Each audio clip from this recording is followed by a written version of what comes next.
নমস্কাৰ বন্ধু বান্ধৱীসকল।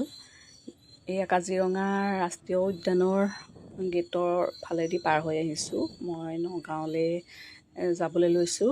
নগাঁৱলৈ গৈ আছোঁ। তাতে কাজিৰঙা ৰাষ্ট্ৰীয় উদ্যানখন কিমান ধুনীয়া লাগে চাওক। বাৰিষা খালি পানীৰ কাৰণে বহুত দিগদাৰ হয়। তাত থকা জীৱ জন্তুবোৰৰো অকণমান দিগদাৰ হয়, কাৰণ পানী হয়। তাত চৰিবলৈও অকণমান দিগদাৰ পায়।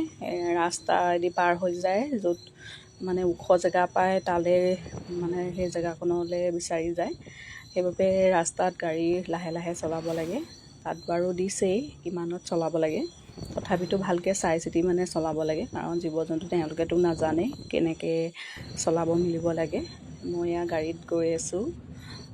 গাড়ী মই নগাঁৱলৈ গৈছোঁ, কিন্তু যেতিয়া ৰাষ্ট্ৰীয় উদ্যানখন দেখি যাওঁ মনটো বহুত ভাল লাগে। গোটেইখন সেউজীয়া হৈ থাকে। বাৰিষা পাতবোৰ বহুত ধুনীয়া লাগে দেখিবলৈ।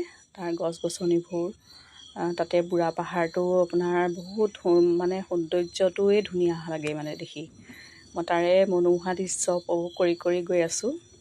আপোনালোককো অকণমান দেখুৱাওঁ। ভাল পাইছে যদি লাইক কমেণ্ট এটা কৰিব। এয়া বহুত দিনৰ মূৰত এইফালে আহিছোঁ, নগাঁও ছাইডে। বহুত দিন অহা নাই। গুৱাহাটী গৈছোঁ, নগাঁও যোৱা নাই। এয়া যাওঁতেই মই অকণমান ভিডিঅ'টো কৰি দিওঁ, ৰাইজেও চাব। আপোনালোক কোন কোন আহিছে জনাবচোন বাৰু কাজিৰঙা ৰাষ্ট্ৰীয় উদ্যানলৈ। মই বাৰু আমাৰ ঘৰৰ পৰা বেছি দূৰ নহয়, গৈ থকাই হয় বাৰু। তাৰ পৰা আহি হোটেলত আমনিত ৰখালে, এই আমনিত চাহ খাবলৈ সোমাইছোঁ। ধন্যবাদ জনালোঁ।